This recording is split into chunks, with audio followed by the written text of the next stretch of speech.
Good morning. Welcome to the training webinar. I'm Dale Franks. I have been having some audio issues this morning, and I can't read audio in OBS. It looks as if the VU meter for Zoom is taking audio, so I think I'm broadcasting. I was about to say, if I'm not broadcasting, please put something in the chat or in the Q&A that tells me you can't hear me. But of course, if you can't hear me, you wouldn't have any idea what I was saying. So we got a couple of things to talk about today. I'm going to move ahead on the assumption that you are hearing me. We have a couple of things, as I said, to talk about today. We are going to talk about the data list, and we're going to build a little data list form so that we can show you the usage of the data list and how it should work. But before we do that, I do have a bit of an announcement. We have opened up the BP Logix community site. Now, you may have already seen this before. Somebody's in Q&A saying, I can hear you. So that's all I need to know is that you can hear me. In any event, we have a brand new community site. It is on Circle. You can access it via the web. I am not going to give you the URL or any of the login information here. However, if you do want to get in, please feel free to email me or what have you. This is open not just to the support contacts like the forum on Zendesk is. This is open to any of the Process Director users who might have questions about it. I know some organizations, we only allow a couple of support contacts. And if anyone else wants to join up, you don't have to be a support contact. So we'll send you a link for self-registration. You can get in and you can get into the community. Now, desktop, it's here on the web. There is your regular feed. This is what we're looking at now. There is an events feed, which has things like the training webinar and the feature spotlight webinar. There is an announcements feed and a guides and help feed. We do have AI agents running on this. So if you do a search and you want to search the community, not only can you search the community, but we have AI agents, just like we do in the documentation, for you to be able to ask questions about the SDK using the developer agent or about Process Director and building applications in Process Director without code using the implementer agent. For our other applications, the life sciences applications, which most of you are not really involved with, there is a life sciences agent. It's not really going to be helpful to you, and you won't see any of the life sciences part of the community. And we also have a how do I space here that enables you to ask how do I questions here. Like I said, we have several discussion areas. I am waiting for members to begin contributing. We do have people who are beginning to sign in. We just announced this yesterday, I think. So we're just getting it kicked off. It's on a platform called Circle. Now, in addition to what we have here in the forum that you're seeing in my browser here online, there are also mobile apps so that you can download them for iOS or for Android. So you can access the community through a mobile app as well. So feel free to email me or whatever you would like to do for getting access to this. I'll send you a link to the invite. You just click on that link, make your account, and it will get you right into the system so that you can begin using the community. And hopefully we'll be able to build a community where instead of just, trying to put in a tech support ticket, or you just want to know how to do something and you don't want to wait for a 15 for Friday, hopefully we'll be able to ask questions here and have other community members who can help answer your question as well. So we're just trying to expand your help resources from just BP Logix to other members of the community, and hopefully we'll be able to build something nice here on an ongoing basis. We did try to have a community on Discord, which we used for the beta program. So a couple of you who might have been part of the beta program for 6.1.300 may have participated in that. Discord is nice and has a lot of cool features, and I certainly love the way their administrative section works to be able to administer a community, but it's very gaming focused, not super professional. Circle is basically designed to be Discord for professionals, so it's a much better community, has some cool features to it. Again, when you join up, if you do join up, be sure that you look at the guides and help articles that I've posted here. As you can see, this has been in the works for a while, getting this thing built out. I actually am the one who built all of it, so if you have any problems with how I built that, I guess you know who to go to complain. But be sure that you read through the help files, the guides and help. And of course, as time goes by, we'll probably be adding more stuff to this as well. So just an announcement of the BP Logix community, and we'll get you access to that. All you got to do is contact us. You can put in a tech support ticket for all I care if you want to know how to access the community, and I'll send you the invite link that will get you into the Process Director community. So with that out of the way, let's talk about the data list control. I have a form here. I've actually got two versions of it, one running on training and another one running here on the documentation server. There are some differences because we are going to be changing the way that the data list works. We're making it way more convenient, but we're going to talk about it as it exists now for most of the session. Then we'll go look at the running version of it on the development server so we can see the changes. So let's just run this real quick and take a look at it. The data list control has as its primary purpose the ability to take a very large data set and display it in a Process Director form. Once you've done that, you can take some of the data. Now, what I have here is a list of 826 different airports. And we're going to talk about the UI of it first, then we're going to get into building it. So I've got this list of 826 airports. Now, as you can see, I've made it kind of small so we can all fit it on the screen, but it is paginated by default. And by default, it's paginated into 20 pages of data. And so even though I have, in this case, 826 records, and you can have far more than that, let's talk about how it works.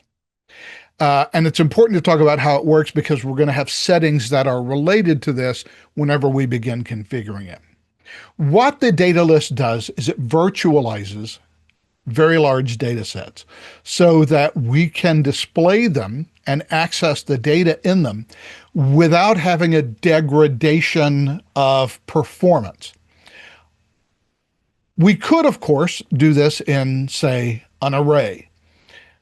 But if we did that, well, I've got 826 items here, and there are 1, 2, 3, 4, 5, 6, 7, 8, 9 columns. So if we did the math, we would be somewhere with 9 columns and 826 items. We would be somewhere in the vicinity of 8,000 form fields on a form. You want a form to work slow, put 8,000 form fields on it. With the data list, I can have all of these items here. Now, they're not all shown at the same time.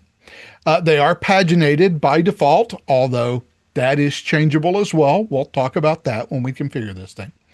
And what happens is when I switch pages, it knows where to go in this list of data to grab the appropriate, in this case, 20 records to display for me in this grid. And all of the other 826 records, as far as the form is concerned, it forgets about. So all it really has to show me for, 1,000 records or 5,000 records or whatever are the 20 records I need to see on this grid. Now, this is actually, even though it's a grid and it's very complicated, it's actually a single form control. And it just happens to be filled with a bunch of text data via HTML to sort of set it up into a table and to show me my data in columns. And so what it allows me to do is to take all of this data, and if I select some of this data, and I just highlight like these three records, if I click my Add Row Data button, it will now add those records into, in this case, an array, although I could just select a single record and put it into a single set of form fields. That's up to you. I just decided to do it in an array. And so I can actually use this as a data search function in a form to be able to pull back a whole bunch of data and search it. Now, built into the control itself, and by the way, notice up here at the top, I have a little switch control. And the reason I have it there is so that I can show and hide the data list. So I can actually just hide the data list and then continue filling out my form. But if I need it, I can always show it, grab whatever data I want out of it, and update my selections down here. How we do that is going to raise some questions. We'll talk about that when we configure it. But I can just pick the items that I want, and I can just add those items as needed to this array down here simply by clicking the Add Row Data button. Although that's something that we are changing, which I'll show you a bit later when I complete all the rest of the presentation. Now, in addition to being able to grab all 826 records, I have a couple of different ways that I can use to filter the data list. Let's talk about what I've done up here with this box. What I've done here with this box is I've just put in basically a filter box. And I've done it to show you a capability. It's not, strictly speaking, necessary because this already exists in the data list, but you can do this if you want. If I just put in the term airbase here, it will bring me back all of these air bases, like Spangdahlem, which for whatever reason, I never made it to in the 3 years that I was stationed in Europe at Headquarters Allied Forces Central Europe. But there's all these air bases. Now, notice that because I have filtered using this exterior filter, it's actually only showing me 19 items. So there's only 19 of these 826 airports that are air bases. So we can do this filtering, and normally this is familiar to us, especially if we have drawn up forms that show knowledge views and we want to be able to pass filters to knowledge views via a query string. That's essentially what I've done here. I've just passed a query string. I think the query string is named parm, although we'll look at that a little later. And by passing that parameter to the business value, it only returns these 19 records. This is, in fact, a business value that's working in the background. We'll take a look at it a bit later. I don't really need to do this with a data list, because one of the nice things about the data list is that I actually have filters already built in here. I can search for airbase, and then I can just say, okay, well, find me any name that contains airbase. And if I do that, once again, it returns my 19 items, the same 19 items that I filtered up here. That's all now built into the data list. And what's even cooler is I can just sort of cowboy my way through this, because I have this set of filters on every single column in my data list. So I can filter on multiple columns. So let's look at a country. Oh, well, the countries are all country codes. So let's just look for France. And so in this case, I have all of these filters. I have contains, does not contain, starts with, ends with, a lot of complicated filters that I can pick here. Contains is one that I like because it's kind of loosey-goosey, but in this case, now I have filters on 2 columns, and it's only going to return those 2 air bases to me. I can also sort on these columns. So obviously that's already sorted in the proper order. I should probably take one of these filters off. So let's just go back to no filter on that. So there we go. Now we can see our sorting a little better. So I can sort in the order in which it appears in the database. I can sort ascending. I can sort descending. And then once again, I can return to the order in which it is pulled out of the database, which by default is in order of ID, as you can see in the very first column. So I've got those features available to it. I can refresh it by clicking refresh. I also have 2 buttons here where I can export the data list as it exists to a PDF file. So let's open that. There we go. There is my data list as a PDF file. Unfortunately, I'm showing all 820 some records here. So I think I'm pretty much done with that data list export. And I also, let's get back to my form. Where did it go? There it is. I also have the option to export to a CSV file. So I can export this data list. Again, it's 826 items, so that's probably a little excessive, but I can also export it directly into a CSV file. So the data list really gives me a lot of options, and here I can just clear all of my filters and all other selections like ordering and stuff, and just clear everything out so I can start again. So there is a lot to like with the data list because all this data is virtualized. And even though I'm returning 826 items here, the only thing that is remaining in my memory cache, the only thing that's taking up any memory, are these first 20 records. And as I page through, or as I scroll through, depending on how you set up your memory virtualization, it's just going to bring back just the records that I need whenever I go through the paging. Now, you do have some options here other than paging, but if you are going to do paging, you can go anywhere from 10 to 20 or 50 records per page. So our memory usage is really small. It gives us a lot of ability to do searching and filtering and to be able to transfer the data that is in the data list into our form to fill out regular form fields. And that, I think, is the primary use case of the data list, is to be able to give people access to a very big set of data, allow them to search through the data to find the stuff that they want, and then to be able to add that to a form. One of the ways that we have implemented it is in a life sciences application that we have created for, medical companies to be able to search for studies or a list of conferences and to be able to associate those studies or those conferences with a particular publication or presentation at a conference, a publication obviously published in some peer-reviewed journal.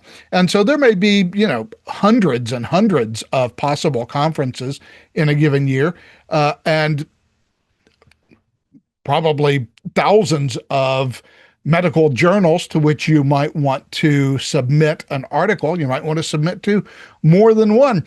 And being able to find a list of all of those things, select one, and then just add it to your form so that when people look at your form, they can see, like in this case, we've done airports. So when I select these airports, I now have a list of all of the airports. Let's say these are airports to which I might fly. Although this seems to be a very extensive flight, so I'm not sure I'd want to spend the 115 hours on an aircraft that would take to go to all these places. But in this case, it's kind of like some sort of journey that I might take, where I can file a flight plan by just pointing out the airports at which I'm going to land during my flight. I don't need to know all of the airports. I just need to be able to have access to them somewhere in the form via a data list, so I can select the airports that I want to fly to while I'm filling out, in this case, sort of a fake flight plan. And this makes it a lot easier for me. And of course, when I don't need to see the data list anymore, if I want, I can simply hide the entire section that it's in. So that is how the data list works. Let's actually build the thing. Before we build a thing, we have to have some data. So we're just going to use the same data. Let's look at it. Again, like most of the data I have, this comes from an Excel spreadsheet. I've just imported it into the internal user database, and I've created a business value named airports. And I should probably, because I'm going to use this, so I should probably call this data list samples so that it's going to be easier for me to find whenever I build my form that uses it. So let me change that and update this, and then we'll look at the data list. And it's a really simple data list. It's a SQL data source. It just grabs everything out of my sample airports table, which I imported from Excel, and I'm ordering it, as we saw earlier, by airport code, so 1 through N. And if I test my query, it'll show me my first 100 airports here. So it's just a normal business value that I'm going to use to fill out this particular business value when I create it. So once I have my business, or it's going to fill out my data list when I create it. So once I have the business value, and let's turn my content list back on so that I can navigate. So this is where my data is coming from. It's this airports data source. So let me scroll up here and save it. And let's go into the webinar folder and let's build a form that uses it. And what we'll do is we'll just replicate the form we've already seen. We'll just grab the items, fill out our data list, and then we'll fill out some fields on the form, and we'll do it as an array as I did on the original, so that I'm replicating what I've already demoed. So let's create a new form. So we'll go to form definition, and we'll just call this data list webinar form. And we'll create it and go right into the online form designer to build it. Now, I'm not going to put in the section control and the show and the hide and all of the other stuff. Let's just concentrate on the data list and making the data list work. I am, however, going to put a headline on the top of my page. So we'll format that as heading 1. And then we'll go in and we'll grab our data list control. The data list has its own menu item called data list. And at the moment, there is only one control in the data list menu. So we'll just select it and we will throw it onto the form. We now have its placeholder. So let's talk about its possible properties. Obviously, we're going to have to give it a name. We're not going to keep it with data list 1. We're just going to call it airports data list so that we know what it is. We can't have spaces in field names, so we'll call it airports data list without a space. Then we have to select our selection mode. By default, it's no selection. That's never going to be what you want. Usually, you're usually going to want to be able to make a selection. Currently, we can only make a row selection. It is possible, and we're looking into that in the future. So as a future expansion, it's also possible to have cell selection and column selection. I'm not sure how useful column selection could be. And excuse me for a minute, because my glasses appear to be dirty and I'm seeing all kinds of reflections. So let me clean these here real quick. So right now it's just row selection. And so all you do is select a row and all of the data in that row simply become, or rows, simply become the selected data for the data list. Now there is a max rows, so you can specify the maximum number of rows that a user can select. We're not going to put any max rows in for right now because we are going to build an array and we're just going to fill out as many array rows as match our rows that we've selected in the data list. But you can put in max rows. For example, if you have, instead of using an array, if you were only filling in a single row of data, well, it wouldn't even be a row of data. It would just be a single set of normal form fields that are not in an array. Well, then you might want to set your row selection as max rows 1. And with that, you can only select one row at a time. And that would be the one row that you would transfer to the normal non-array form fields. Like I said, we're going to do this with an array. So I'm just going to keep the max rows setting blank so that we can select multiple rows. And in the future, the selection mode will, as I said earlier, probably expand to at least cell selection. So you'd be able to select a single cell in the data list and transfer that data over to a form field. But for right now, row selection is our selection that's available to us. And I think that's the most common use case, which is why we selected row selection. So now I have to go to virtualization type.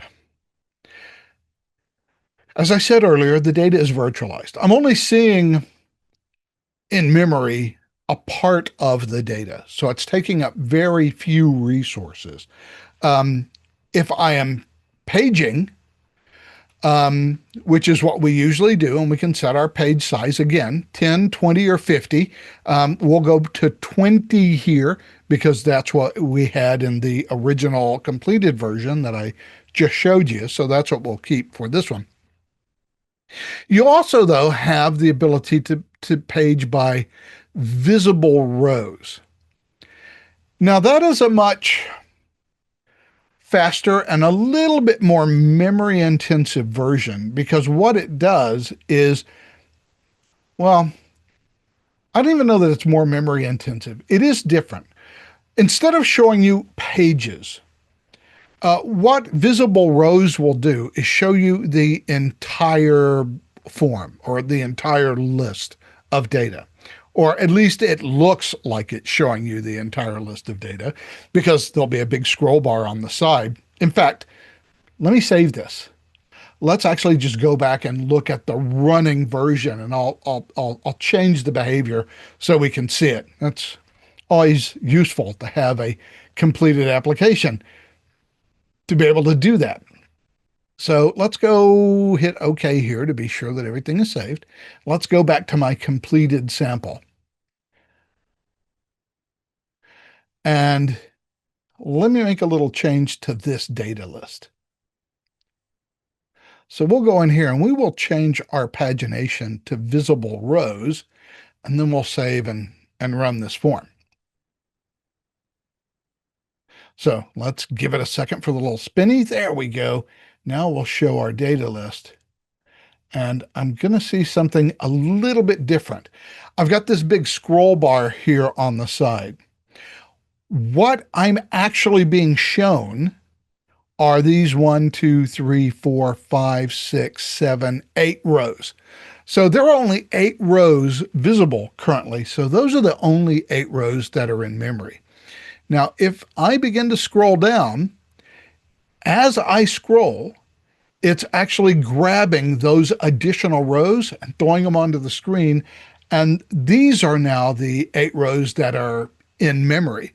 And as I continue to go down, it is resetting the cache every time I scroll to only show me these 8 fields, whatever 8 rows, whatever 8 rows they might happen to be. And that is what it is retaining in the memory cache. So at any given time here, I'm really only seeing 8 rows. I think actually I'm seeing 10 rows because there is the row above here that it has to scroll out of view. And then there is the row down here below this one, which it was Bartlett Cove. So what it's doing is it's preloading whatever the next row in memory will be after Brownsville South Padre Island International, which I assume is a total party airport. It's preloading that row there. And so it's actually preloading this, and it's up at the top. It's beginning to unload the row that just scrolled out of screen. So it still gives me data virtualization, and I can scroll and it's going to load these things up. It looks great. Everything is working in memory, but it's only working with those 10 rows at a time as it's pulling them off. So it makes my form operate real smoothly without using a lot of memory to do that. Now I am going to go ahead and resave this, and we'll go back and continue building on our data webinar form. There we go. That is saved. And let's go back to this form that we are in the process of building. I kind of like pagination, so we're going to go ahead and keep that. We're going to keep the 20 row page size. Now there is a third setting. Notice it says not recommended right here for this third setting. That will turn virtualization off. We're giving you the option to turn off virtualization with the recommendation that you don't succumb to that temptation. Because when you turn virtualization off, now we are not paginating, and we're not doing the little wizardry in the background to preload and post-load rows to update the virtual data that we're seeing. We're just turning it off. So when I load 826 records, it's going to load all 826 records.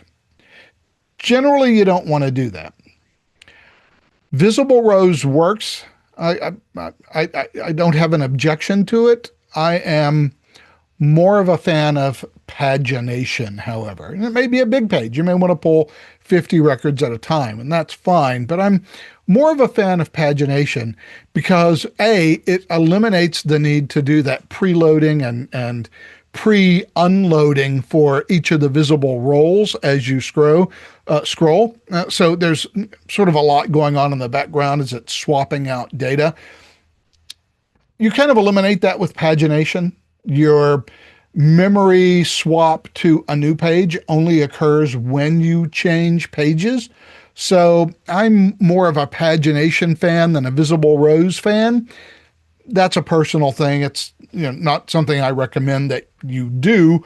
That's just sort of how I would prefer to do it. Also, with the ability to filter on multiple columns, really when you're looking for data, it does give you the ability to actually winnow it down to a very small amount of data. So I think pagination is fine for most use cases. If I was building a form, even for a customer, I think my default would be to choose pagination. I would never choose none unless, of course, it's a list so small that you don't care about how much memory it uses, because it's not going to be a problem. But if you have just that amount of records that you're returning, maybe the data list isn't what you want to use. But again, that option is available to you. These bottom properties down here are properties that enable you to change, to add, or remove features from the data list control. So the previous data list control had all these things turned on, but we can also turn them off. Now, by default, you do have the ability to resize columns. So when it's running, you can go between each column place your cursor there on the little line. It will change to one of those, line changing cursors, that little thing with the double lines and the two arrows pointing left and right. And you can press and hold the border, and you can resize the columns. That's default. Sorting will actually turn on these little sorting icons in the column headers. Column filtering will turn on the column filters that are just below the column headers. So the filters are optional. You can turn them on or off. You can set a static header. Now, if you're going to paginate, it doesn't matter. But if you always want the header to show on the page, even when people are scrolling down, and even the way I've got it set up with a page of 20, I still have to do some scrolling. So what a static header does is ensures that the header row that has the column names doesn't scroll out of sight. If you turn this off and you scroll your data list, your headers will simply scroll up with all of the other data. Generally don't want that. I would kind of prefer if this was the default option and static header was set as the default, but I would always turn it on. The buttons to export to PDF and export to CSV are right here. So you can just turn those on or off, as you saw on the completed one. Those are both on, and both of those exports work as we demonstrated. The refresh button will reload the data. That's usually not necessary to show, simply because most of the time when you have these big lists, they are not really time sensitive. They have a relatively long lifetime, and so you don't need to refresh them. Although we have taken into account the possibility that some of your data is going to have a high degree of currency. And so the data as it existed when you loaded the form and began filling it out may have changed since you first loaded it. And if that's the case, we do have the refresh icon, which is the little circle icon or the circular arrow icon that we saw previously, that will refresh the entire data list. We'll go back, we'll requery the business value, and we'll pull that data back so that you can now see the data as it currently exists. Like I said, not something you usually need, but it is available to you for highly current data. There is also a clear button, which again, not something you will usually need unless you have an extraordinarily high degree of currency for your data, where you can just clear all of the existing data out. My presumption would be that you would either clear it and refresh it, or just refresh it. I have trouble, and this is probably a failure of my imagination, I have trouble wondering when the clear button might be useful, but the possibility exists, the capability exists, so that we've given it to you, and you can determine what your own use case for that is. Now, so far, all we've done is set up sort of the visual look and feel and the features of the data list that are available to you. The next control is the columns control, but we can't fill it out yet. What we really need to do, now that we've gotten everything sort of set up how we want it to look. Oh, I forgot a couple of things. Width and height. You can set the width and height of your data list. My recommendation would be to set the width to 100%, so it just takes up whatever the visual viewport container is. So basically it'll size to 100% of the form's width, minus of course the automatic margins that are built into the form style. 100% is great. You don't want to do percent for height, because that's not really a thing for styles. So you do need to set a specific height for your data list. So We're going to start off with, let's say, 600 pixels high. That should give us plenty of room on that data list. But now that we have that, we have our visual look. We can't really do anything else because we don't have any columns. So we are going to have to go to the Field Properties tab to set its value. Now, this default value is going to have to come from a business value. So we are going to have to pick a content item. And so we're going to go with object information, content item, and then we have this object picker, and that will allow us to go back up into our training webinar data list, completed sample, data, and there is our airport's business value. So now we have that set. And now that we have that business value set as the default value for the data list, now we can go back to the columns because now we have our columns. So we have our airport ID, its code, name, continent, country, etc. Each of the columns gives me two properties. Is the column visible? Yes or no. So I can hide one of the columns, or more than one. I can hide whatever columns I want to hide. And then there's a wrap text property. When the data list shows up, it's going to sort of auto size the column. And if you have a lot of text in a column, and as we saw, some of these airport names are pretty long, then what's going to happen is that it's going to show you the first part of the name, but it's going to want to keep everything on a single row. And so it's going to show you the first part of the name, but of course, we're constrained by the width of our page as to how wide each of the columns can be. And we have 9 columns here. So, we're sort of down to 1/10 of the width of our usable page. And so if I have a long airport name like, South Padre Island Spring Break Party Field, then I'm only going to see part of that name because it's going to show up on one row and it's going to go all the way to the edge of the column, and then it's just going to be truncated. So I'm only going to be able to see part of the name. So by default, we set all of your columns to be visible and we set them all to wrap text. And with the field set to wrap text, that means it's no longer going to be confined to a single line for each row. What it will allow the rows to do is to expand vertically so that we can see all of the text in that field. Most of the fields in this particular data source are all just sort of codes. And so they're all basically 2 to 5 characters long, or elevations, which are all, 1 to 5 characters long.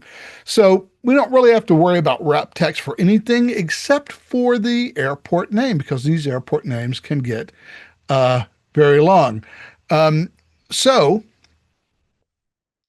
we'd probably want to at least wrap text for the airport. Now, if you wrap text for one field, even though it doesn't wrap text for all, it's still going to take up all of those extra rows. So if you have a field that is going to need to wrap text, you might as well just leave them all as wrap text. If your data is short and each column is like a single word or something, well, it's only going to take up one row anyway. It's never going to expand vertically, so it doesn't matter whether you have wrap text selected or not. Since that is so, we have opted to make wrap text the default property for every column that is available on your data list. So by default, every column is visible, and by default, every column wraps text. If you don't need it, it doesn't hurt to have it turned on. If you do need it, there's no reason to just turn it on for one column, because if one column expands vertically to show everything, every other column is too. So it doesn't really matter. I guess it only matters if you definitely, absolutely don't want to wrap text. So now we have a fully configured at this point data list. So I would be tempted at this point to run and test my form, although I think I hit just save and run instead of save and test. And okay, well, there we go. There is my form. Now, you notice that my data list looks different than it did on the other form. There's a reason for that, but we'll get back to that later. For now, we have a working data list that has all of our 826 rows. We've got our refresh, our export, our clear. The clear clears all of our filters and selections. So it is useful. I was thinking about clearing data, but that's not what it does. It clears our selections up here at the top. So if you are going to turn filters on, you probably are going to want to give people a clear button so that they can clear all of the filters all at one time. But everything is working fine. We can select our data and we can select multiple rows because we've set it up to do that. We're not doing anything with it. We'll have to build that into the form. But right now, we have a working data list on a form. So that's the minimal configuration you need to make the data list work.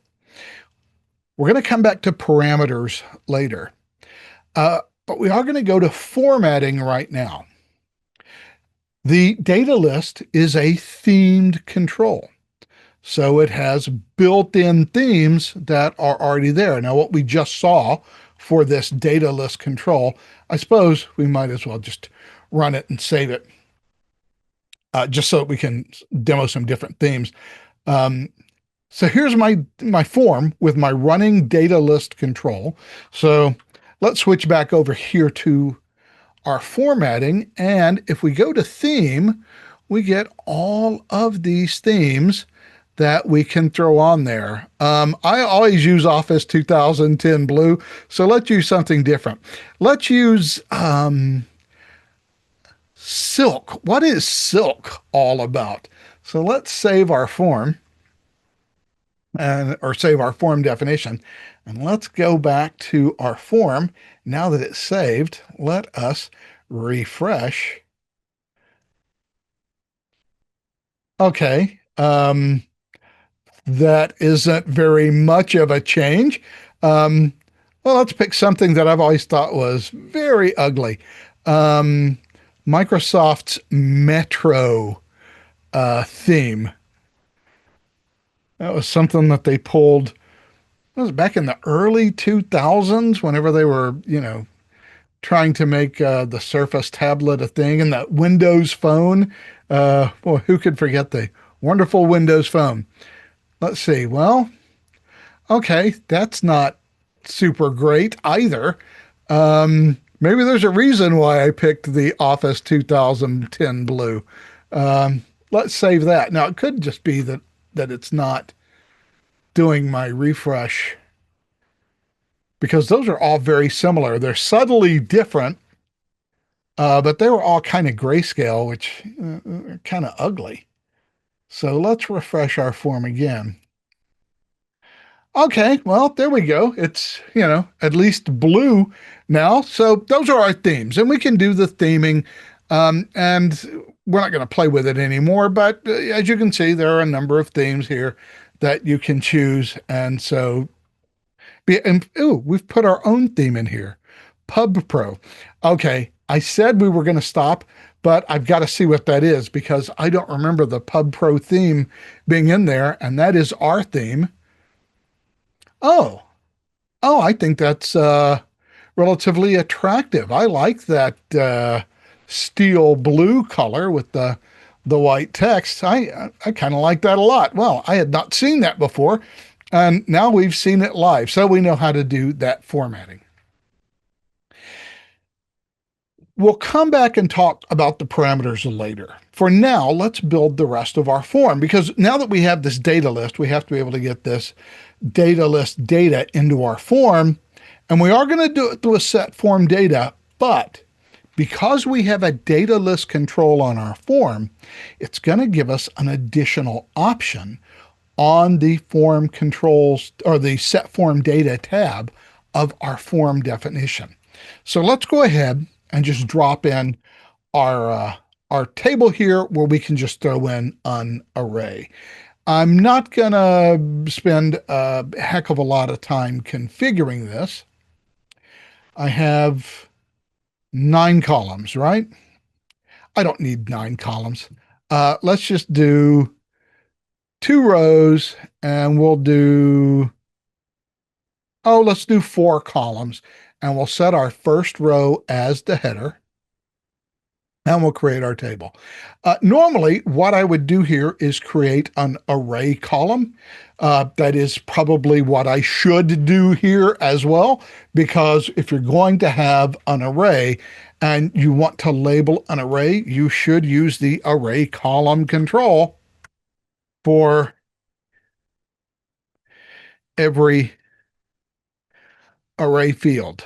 Array column text equals code. And that's what I should have for every single array field. And since I've already started doing it, if I can find out where my equal key is on this computer, we'll just set up our array columns here. Normally, I would encapsulate these in system variable controls because I think just doing the text looks ugly, as we've talked about before. But I am, for some reason, pulling the entire table, which I don't want to do. There we go. I just want the text. So name and we'll just call this city, and we'll pull the elevation. So we'll call this elevation, and now let's build our array. So arrays, and we'll have an array start control, and we'll just call this airports as the array name, and then we'll drop in our form controls. So we'll have the code and the name and the city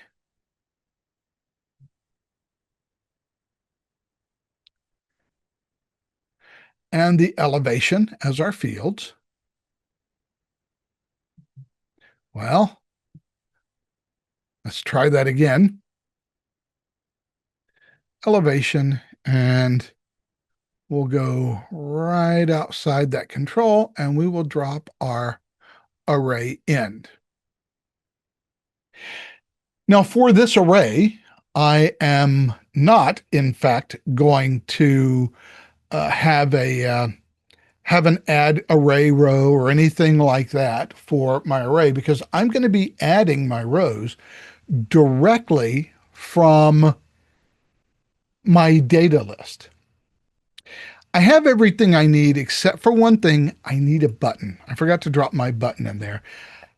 Going to need a button control to kick off the event that transfers my data from the data list back over to my array. And I need to kick off a set form data action. And so I need a button to do that. So we'll just go with actions. We'll drop a button here. And for my button control, we'll just call this add button and add data to array. And we'll look at our button properties. We'll go with a white button, and we'll just use our little add button there. This error is not supposed to show up there.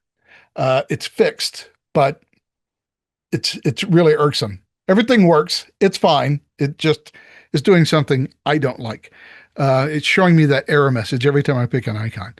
The back color, let's just go with 082F4D, And that's really all I need. I just want to have a pretty colored button to create an event. And I'll just go ahead and save and close the form.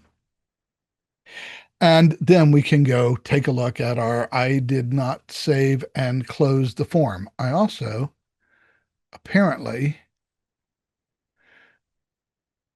did not do that right. 082 F4D.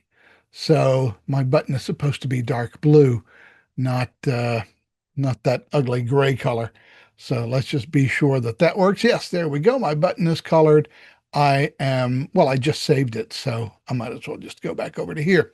So now I've got my form set up. I need to go to my Set Form Data tab, and I have my button. So I've got my Add Button event. So we're good there. We're going to add that action.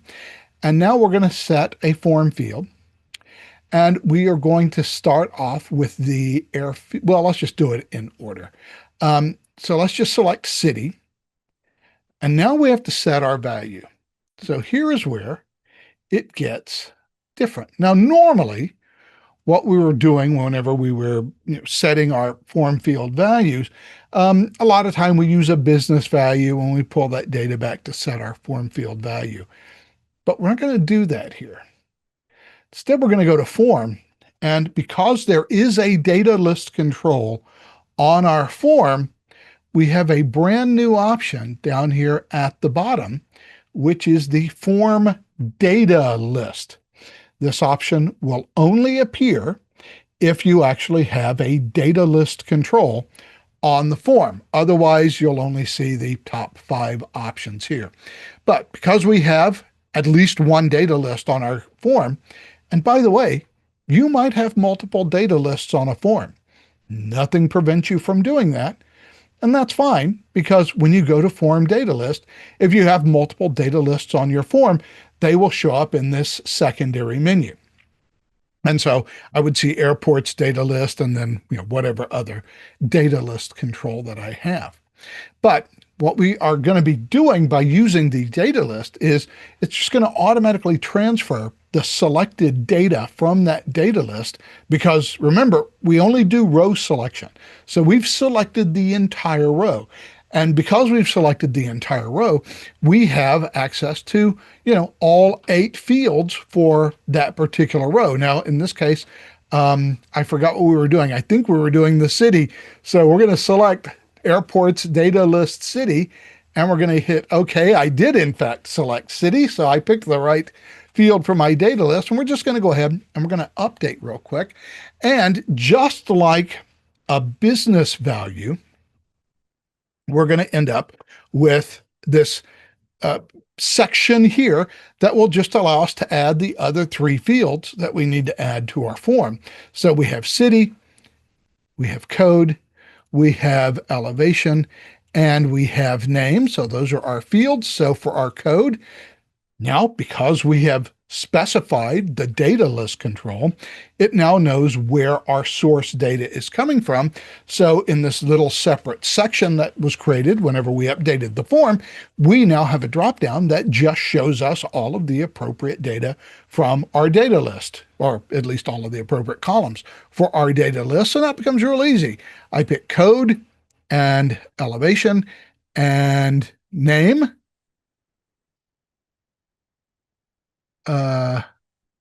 City, code, elevation, and name. There it is, right up there. Boy, I could not see name to save my life.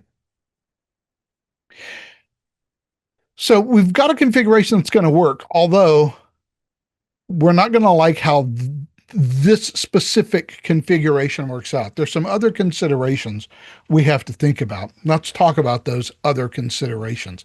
And this is true anytime you're dealing with arrays. It's not something that is specific to the data list, but let me show you what's going to go wrong here if I use this specific configuration for my add button. So if I go here and just say, okay, fine, I just want to add that data to the array. Okay, so now I've got the airport code is ABY. It's Southwest Georgia Regional Airport, apparently. Okay, great. So, let me check this. I want to add that airport too. So now I have two rows checked. And I have one row that already has ABY in here. So I'm going to add this data to the array. And now I've got ABY in here twice. In fact, if I keep clicking, I'm going to keep adding ABY and ACI a lot. That's because of how arrays work by default. If I set a data to an array, like it would happen if it was a almost any sort of control, and this is no different. Let's just think of each row as 9 different controls that might be that might contain data to add to an array. And when we add data to an array, by default, arrays append data. And that's not exactly how we want this thing to work, because what it's going to give us is a whole bunch of repeated data, which I don't want. What I want to do is ensure that whatever it is that I have selected up here is just what goes into my array. I don't want to keep appending row after row after row.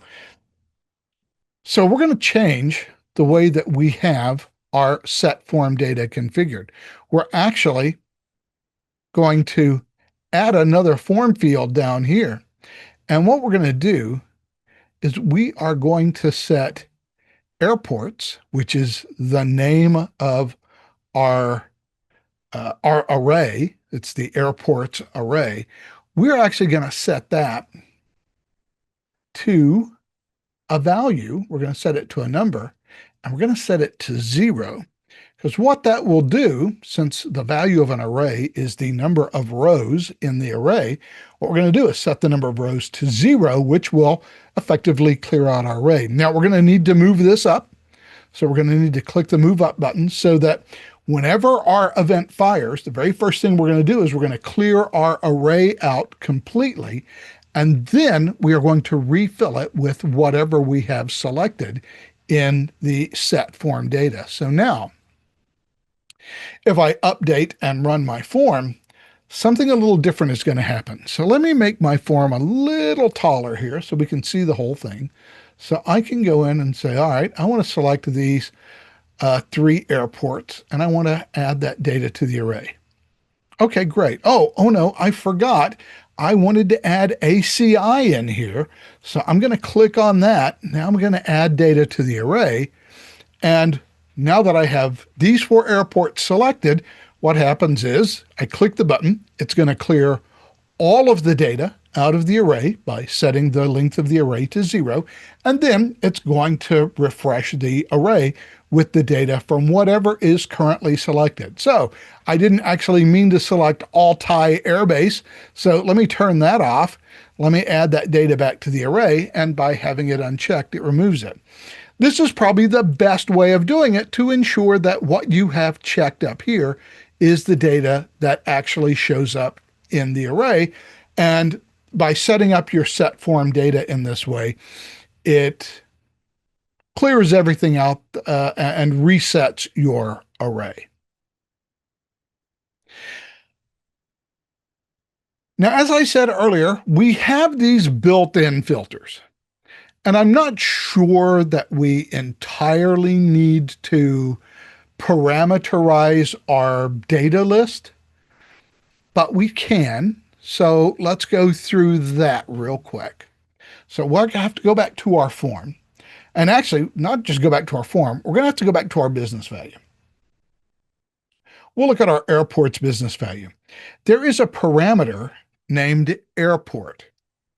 And in point of fact, there is a where clause in our SQL statement where airport name like, and then I've got wildcards here, and basically any text that can be matched to any text in the airport name is going to return a record. That's what I did earlier with Airbase and what we're just about to do again. So this parameter exists, and because it exists, I can create a query string to pull back some specific data and to query my business value to return a smaller data list. So again, You have the ability to filter the data list, but you might want to pre-filter a data list. Now, we're going to do it manually, but it is certainly possible to pre-filter a data list so that it always returns just a subset of records based on some filter. In this case, we're going to do it via a form field. So we are going to have to go back into our form. Wrong form. We're going to go back into this form, and we are going to have to drop in another field. So we're just going to call this field filter. And we're going to drop in a text box that we are going to name filter. Why not? We're going to name this text box filter. And we are going to have to make it an event field, because when we change the value and exit the field, we want to be able to invoke the event, which is going to refresh the form and reload our business value. But in this particular case, we want to pass it that parameter. So that means we need to make a couple of changes here, or need to make a change to the data list. So if we go to the parameters tab, we have a parameter called airport. We have a field called filter. So we should just be able to say airport equals, and then use a system variable for our filter field. And we should just be able to pass that filter straight into our business value and return a smaller subset of records. So let's run it and see if I have configured everything correctly. And once again, we'll just use the word base. And that returns 36 items in 2 pages. Base, Davis Monthan Air Force Base. I've been there. Geilenkirchen Air Force Base. I've definitely been there. Okay, great. Those are the 36 bases that it returns. Let's use, boy, this is going to return a lot. International. 74 items. So all of the things that are named International Airport. Oh, I saw something here. Ignacio. How many airports are named after Ignacio somebody or other? Well, one. Ignacio Agramonte International Airport. So my filter works. I'm a happy camper. It works just like I want it to. Now, I'm doing it manually here, which I don't think you would ever do, simply because if you want to filter something manually, well, you've got the ability to do that. You type in your filter here, you select how you want to apply the filter, which, by the way, is far more feature rich than what I've done. So you'd never do this manually. You already have this built in.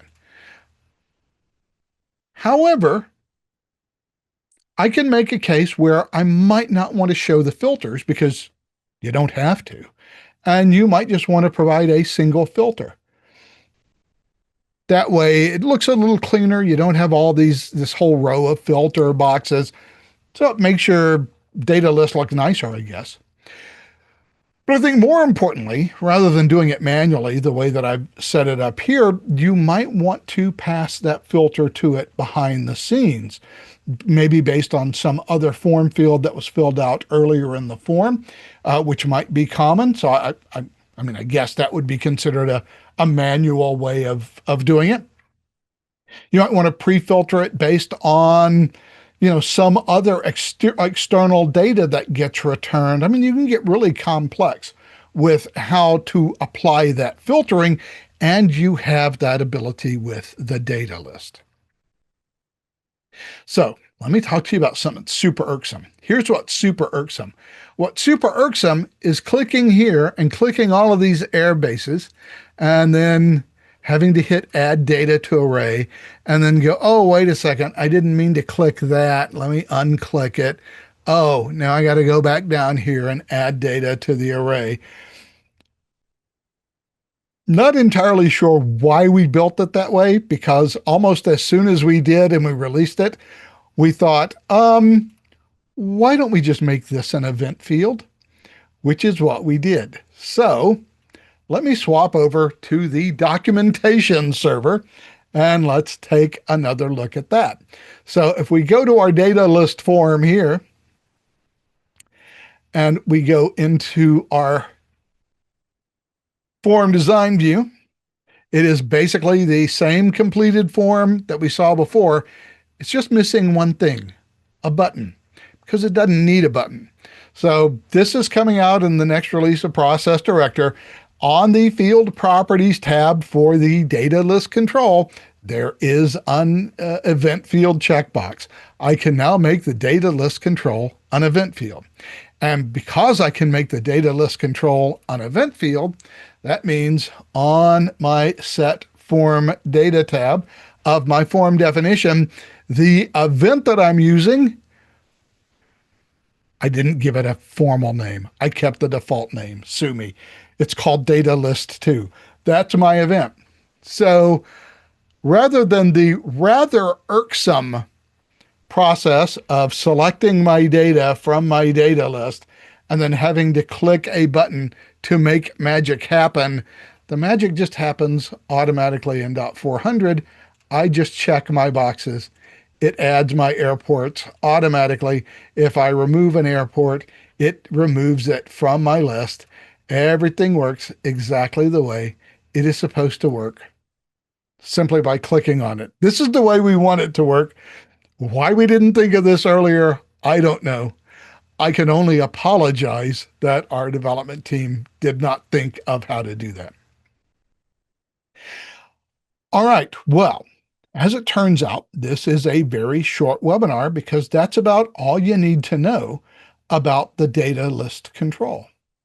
So with that, I'm going to give you a whopping 49 minutes of your day back rather than keep talking for the full 2 hours. And I hope you have a great week.